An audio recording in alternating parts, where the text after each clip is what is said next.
My name is Sheila Corona. Welcome to another edition of the Knowledge Vault. Currently, I am reading Handbook for the New Paradigm. This is volumes 1, 2, and 3. We are in volume 2 entitled Embracing the Rainbow. If you are following along with me in the book, we are on session number 26, which is on page 209.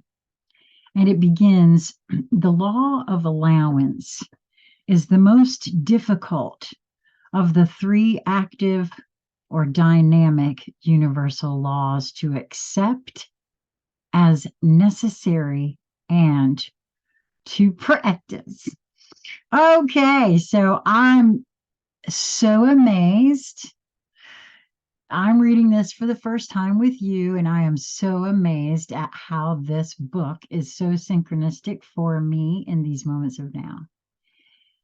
This is a big thing, learning how to simply allow things that, in my opinion, are wrong or incorrect or whatever.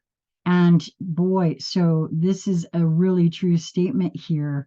The law of allowance is the most difficult of the three active or dynamic principles, dynamic universal laws to accept as necessary and to practice.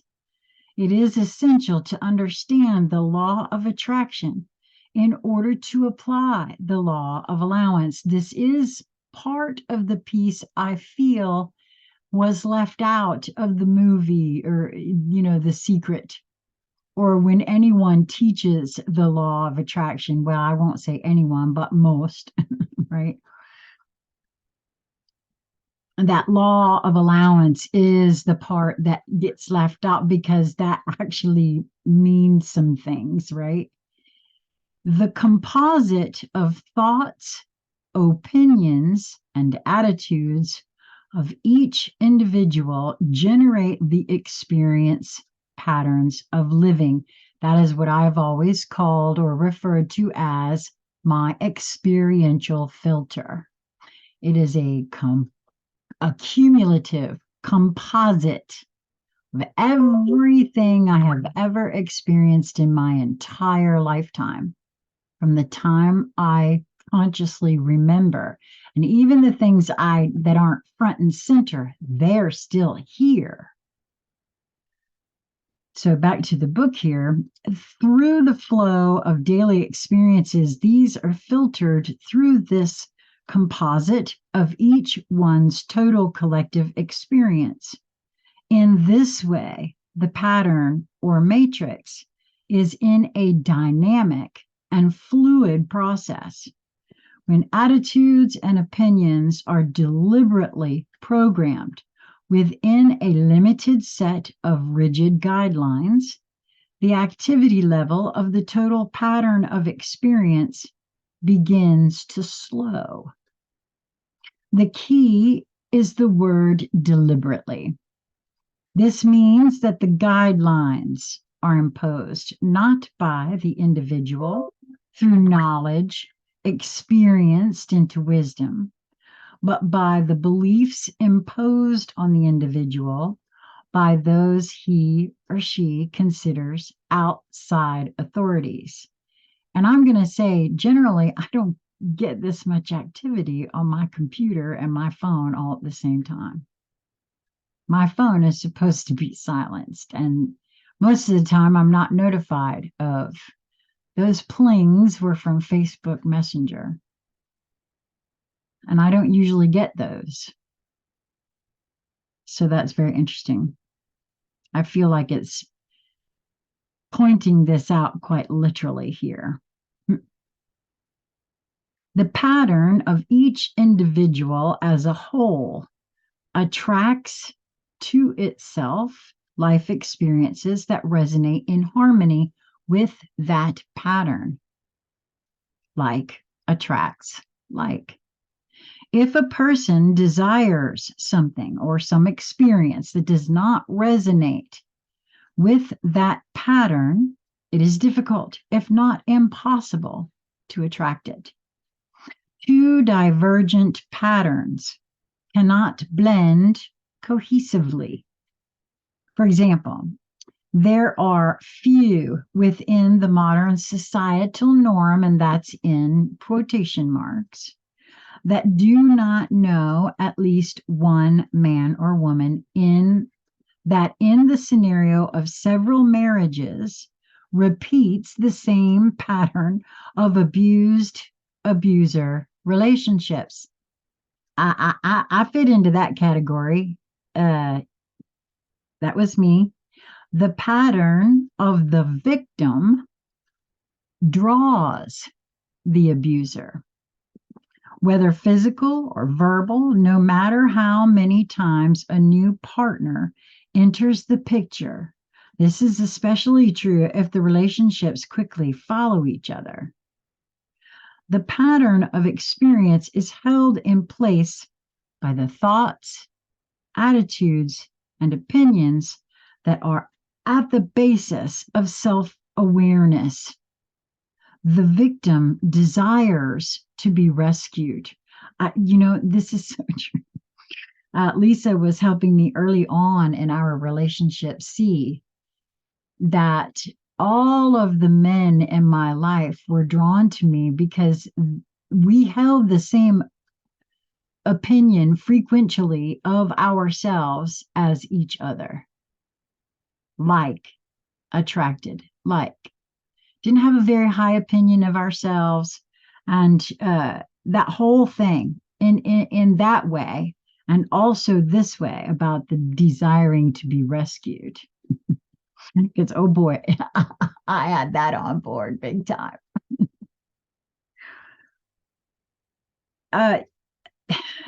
Most of us do, actually, because there's a savior everywhere you turn, right?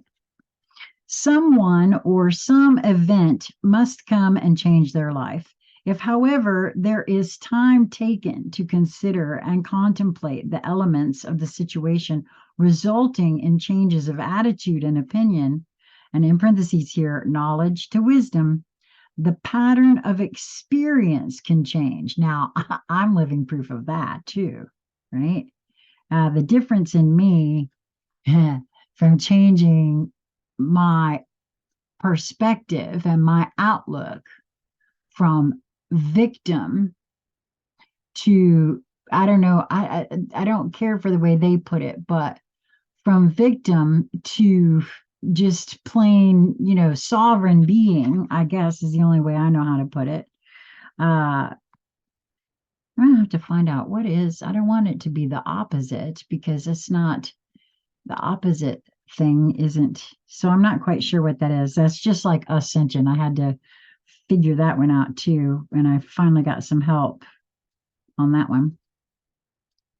So back to the book here. The tragedy of religious teachings of an outside primal source as a personified rescuer is that it not instills instills a victim consciousness, but it also feeds it.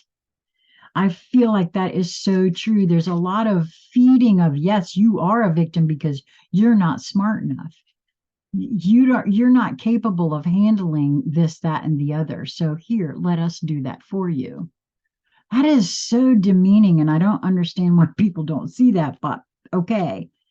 Part of that is my deal, but okay, so I didn't for a long time. Back to the book here. A victimized, personified deity hanging on a cross as a status of veneration draws to those believers what they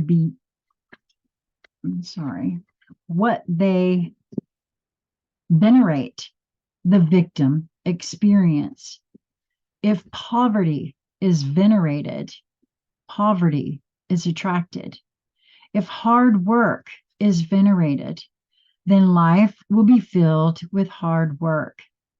If killing is venerated, then death is attracted. Whatever the dominant focus of thought attitude and opinion will influence the overall matrix and dominate the attraction of the experience. And this is what I mean by we create our own realities. This is very true. What you think about, you bring about, right? I mean, if you really truly believe that is an attraction principle. A child is born into its family situation or lack of one in innocence, except for inherited genetic coding. It is totally influenced in its experience by the same thoughts, attitudes, and opinions of its parents until it is old enough to begin to attract some of its own experiences. Eventually, it graduates to its own field of attraction, but the pattern of its matrix is already present. The direct influence of the family is present to the degree of acceptance of those thoughts, attitudes, and opinions by the maturing individual.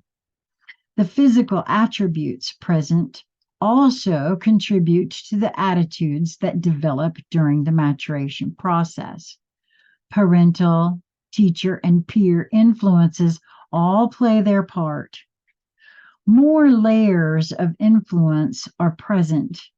The thoughts, attitudes, and opinions of groups input into the individual matrix identities within ethnic, neighborhood, city, region, state, nation, etc., add their influence. Next, add the conscious and subconscious programming by radio, TV, movies, newspaper, magazines, and online information. Each of these composite patterns is received and filtered through thought, opinion, and attitude to create the individual resonating matrix. And I'm going to add the words, that is you. Each individuated portion, right? Each one of us. As the overall life experience for a major portion of the inhabitants of the planet becomes measurably more complex, the matrix designs have become less defined. The resulting confusion and overwhelm being experienced has become more intense, reflecting this lack of matrix definition. This appears as self-absorption as each attempts to stay focused within the vagueness of their indefinite pattern. The resulting feelings of overwhelm and lack of definition allows for the planners of dark deeds to tighten the noose of creeping enslavement literally before the eyes of the victims without their notice.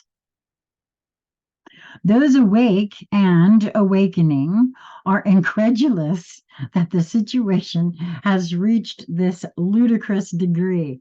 Now, honestly, this was published in 2018, but written way before, channeled way before, not exactly sure of the date of this specific one, but I would say that's a bit of an understatement in this moment, wouldn't you?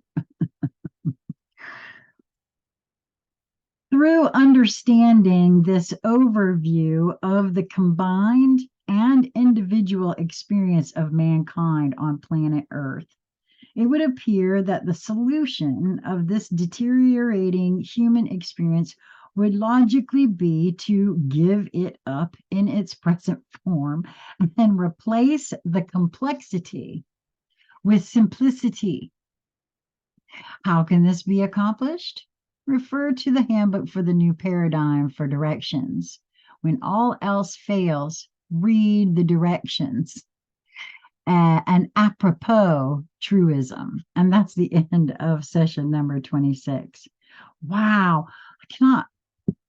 I cannot unsee for myself the desire to record this book as I read it for myself, and how, because I always, as you know, one of the things I always say to you is that, I hope that you will move towards that which brings you joy in each moment that presents itself to you. I truly see that now as the only way really forward for myself. Lots of folks always jump to, well, can't everybody do that? And I feel like we can. However, I cannot unsee the synchronicities that are revealing themselves to me as I move through this, well, all of my life since I started paying closer attention to how it's communicating with me. But this in particular, right? Wow, especially with the whole experiential filter part, because that is the thing that everybody immediately forgets. We are so individual and unique. None of us have the full grasp of anything that we have experienced. You can get a bit of an idea, but because you weren't there and you're not in here, there's no way. We make a lot of assumptions based on our own experiences. And anyway, that's it for number 26. I am going to record number 27 right away. It will probably be released today or tomorrow on Sassy Seer Sheila. I am trying something new. Those of you that are subscribed here at Sassy Seer Sheila on YouTube, with some different banners and things that I'm trying to teach myself how to do. Wish for you, hope for you that you will come and visit myself, my housemate Lisa Flamino Rush, my good friend Crystal J. Hemphill. Lisa is from Rush Solutions, Tools for Transformation, and Crystal Beyond in Journey Into It. She has a new show on over there on New Light Streaming Love called Journey Into the Beyond, which I absolutely adore. You have to go over and take a look at that. So please do go over to New Light Streaming Love on YouTube. I am trying to put a card for that up in here somewhere, so hopefully you'll see that. And we'd love for you to come over there and take a look at what we're doing over there. We're just building that channel out now. So subscribe both places. We also have Rumble for New Light. You can find us everywhere. Also, Conscious Conversation Central is coming back. We are going to discuss world events. Not going to happen over here on YouTube, however. It will go over on Rumble. So make sure you go over to Rumble and subscribe over there as well to Conscious Conversation Central and New Light Streaming Love over there as well. So till next time, be well, my friends. And I do hope for you that you will choose to move towards that which brings you the highest joy in each moment that presents itself to you. Most of the time, it is just a matter of perspective. Be well, my friends.